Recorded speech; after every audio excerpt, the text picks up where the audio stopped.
राधे राधे। जय श्री कृष्णा। प्यारे दोस्तों, धार्मिक कथाएं चैनल में आपका हार्दिक स्वागत है। दोस्तों, आज मैं अपनी वीडियो में आपके लिए लेकर आई हूँ पूर्णिमा व्रत कथा। दोस्तों, पूर्णिमा व्रत का हिंदू धर्म में विशेष महत्व है। इसे धनदायक और संतानदायक व्रत माना गया है। जो लोग बुरे विधि विधान से पूर्णिमा का व्रत करते हैं, पूर्णिमा के दिन चंद्रमा को अर्घ्य देते हैं, उन पर भगवान विष्णु और माता लक्ष्मी जी की विशेष कृपा होती है। घर परिवार में सुख शांति बनी रहती है। पूर्णिमा व्रत की कथा सुनने से तरक्की के साथ अच्छा स्वास्थ्य भी प्राप्त होता है। दोस्तों, यदि आपने यूट्यूब चैनल धार्मिक कथाएं लाइक और सब्सक्राइब नहीं किया तो ज़रूर करें। बेल आइकन दबाना ना भूलें ताकि आने वाली सभी वीडियोज की जानकारी आपको सबसे पहले हो सके। वीडियो को पूरी सुनने के बाद कमेंट बॉक्स में जय विष्णु भगवान की लिखना ना भूलें। पूर्णिमा व्रत कथा। द्वापर युग में एक समय की बात है कि यशोदा जी ने कृष्ण से कहा, हे कृष्णा, तुम सारे संसार के उत्पन्न करता, पोषण तथा उसके सहार करता हूँ। आज कोई ऐसा व्रत मुझसे कहो जिसके करने से मृत्यु लोक में स्त्रियों को विधवा होने का भय न रहे तथा जय व्रत सभी मनुष्यों की मनोकामना पूर्ण करने वाला हो। श्री कृष्ण कहने लगे, हे माता, तुमने अति सुंदर प्रश्न किया है। मैं तुमसे ऐसे ही व्रत को विस्तार पूर्वक कहता हूँ।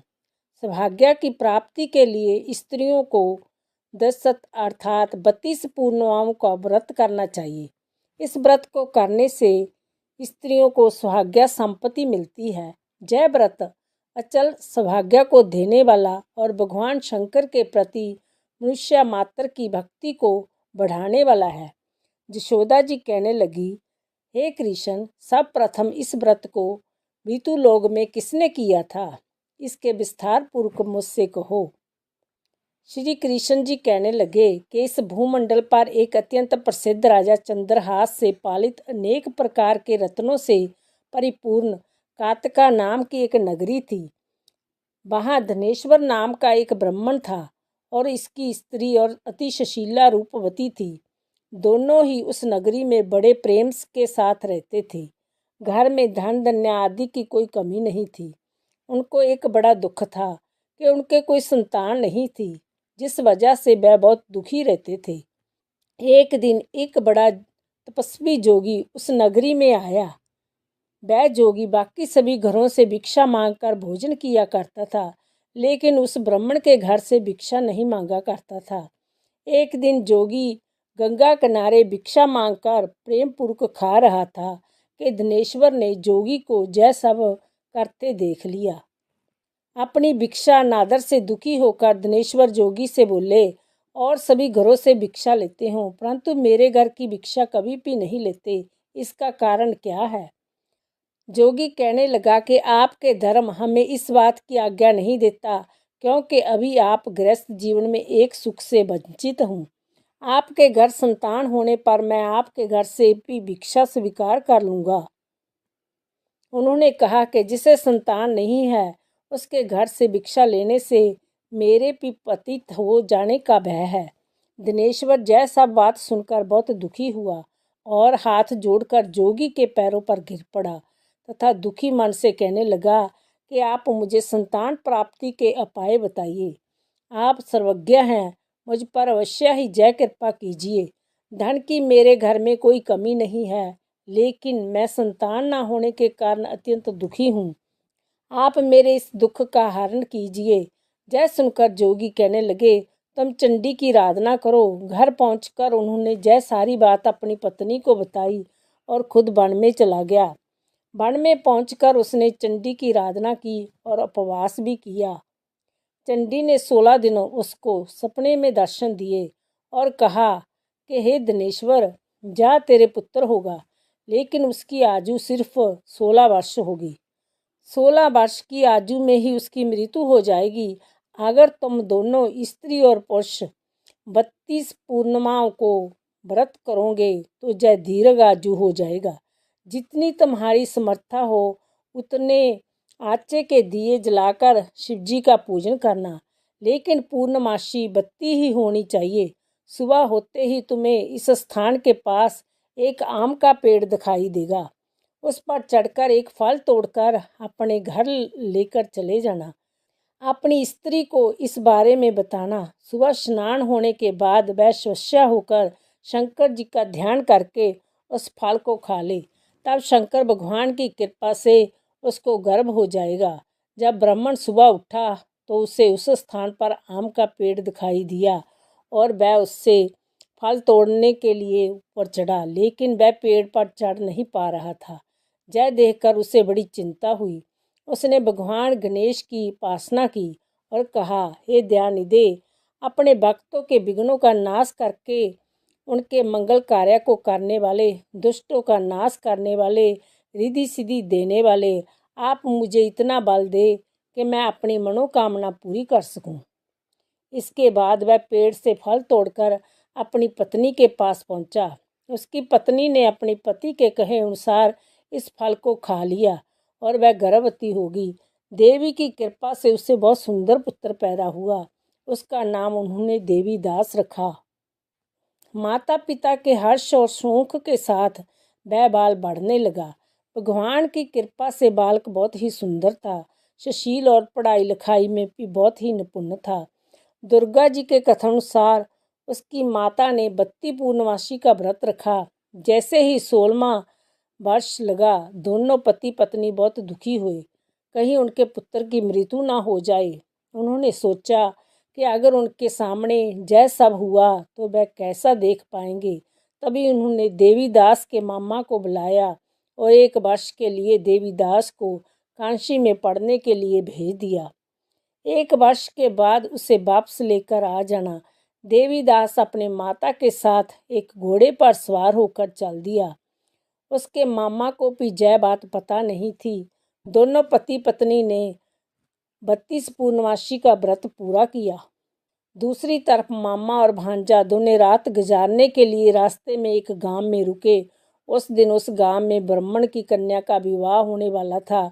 जिस धर्मशाला में वर और बारात के बाकी लोग रुके हुए थे, उसी धर्मशाला में देवीदास और उसका मामा ठहर गए। उधर कन्या को तेल आदि चढ़ने के बाद जब लगन का समय आया तो वर की तबीयत खराब हो गई। वर के पिता ने अपने परिवार वालों से विचार विमर्श करके कहा कि देवीदास मेरे पुत्र जैसा ही है, मैं इसके साथ लगन करा दूं और बाद में बाकी सारे काम मेरे बेटे के साथ पूरे हो जाएंगे। ऐसा कहने के बाद वर के पिता देवीदास को मांगने के लिए उसके मामा के पास गए और उन्होंने सारी बात बताई। मामा ने कहा कि कन्यादान में जो कुछ भी मिलेगा वो हमें दे दिया जाए। वर के पिता ने बात स्वीकार कर ली। इसके बाद देवीदास का विवाह कन्या के साथ संपन्न हो गया। इसके बाद वह अपनी पत्नी के साथ भोजन ना कर सका और मन में विचार करने लगा कि ना जाने जय किसकी पत्नी होगी। यह सोचकर उसकी आंखों में आंसू आ गए।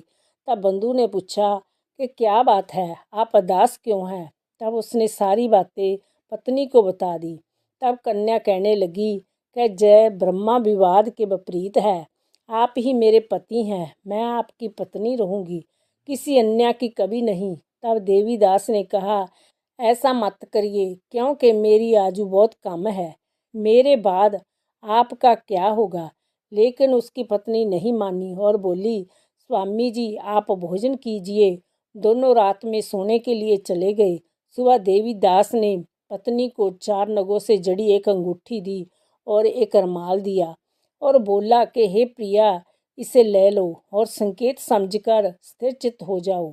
मेरे मरण और जीवन जानने के लिए एक पुष्प वाटिका बना लो, उसमें सुगंधी वाली एक नाम मालिका लगा लो, उसको प्रतिदिन जल से सिंचा करो और आनंद के साथ खेलो कूदो। जिस समय और जिस दिन मेरा प्राणांत होगा उस दिन जय फूल सूख जाएंगे। जब जय फिर से हरे हो जाएं तो जान लेना कि मैं भी जीवित हूँ। जय समझाकर वह वहाँ से चला गया।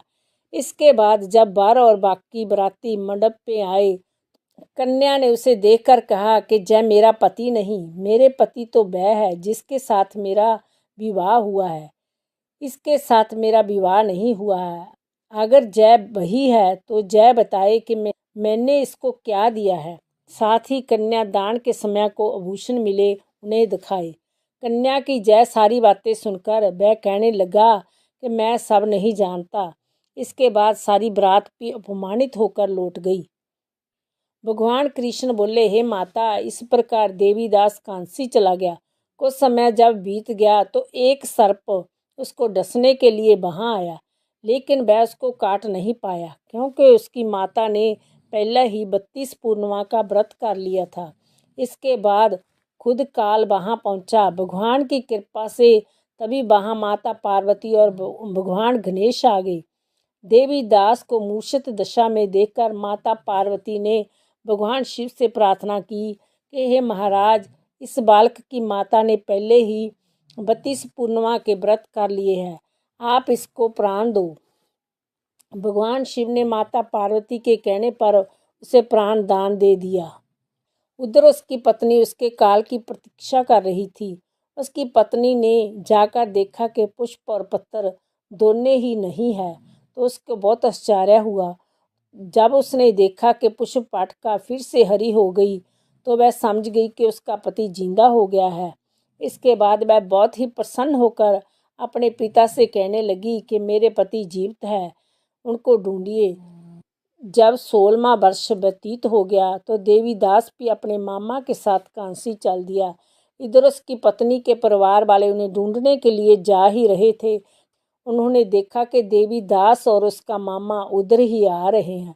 उसको देखकर उनके ससुर बहुत प्रसन्न हुए, उसे अपने घर ले आए। वहाँ सारा बगर इकट्ठा हो गया और कन्या ने भी उसे पहचान लिया। देवीदास ने इसके बाद अपनी पत्नी और मामा को लेकर वहाँ से चल दिया। उसके ससुर ने भी उसे बहुत दान दहेज दिया। जब वह अपने घर की तरफ चल रहा था तो उसके माता पिता को लोगों ने खबर कर दी, तुम्हारा पुत्र देवीदास अपनी पत्नी और मामा के साथ आ रहा है। ऐसा समाचार सुनकर पहले तो उन्होंने विश्वास नहीं हुआ, लेकिन जब देवीदास आया और उसने अपने माता पिता के पैर छुए तो देवीदास के माता पिता ने उनका माथा चूमा और दोनों को अपने सीने से लगा दिया। दोनों के आने की खुशी में धनेश्वर ने बहुत दान दक्षिणा ब्राह्मणों को दी। श्री कृष्ण जी कहने लगे कि इस तरह धनेश्वर को 32 पूर्णिमाओं को व्रत के प्रभाव से संतान प्राप्ति हुई। जो स्त्रियां इस व्रत को करती है वह जन्म जन्मांतरों तक विधवा का दुख नहीं भोगती और सदैव सौभाग्यवती रहती है। जय मेरा वचन है। जय व्रत संतान देने वाला, सभी मनोकामनाओं को पूरा करने वाला है। बोलो विष्णु भगवान की जय। बोलो माता लक्ष्मी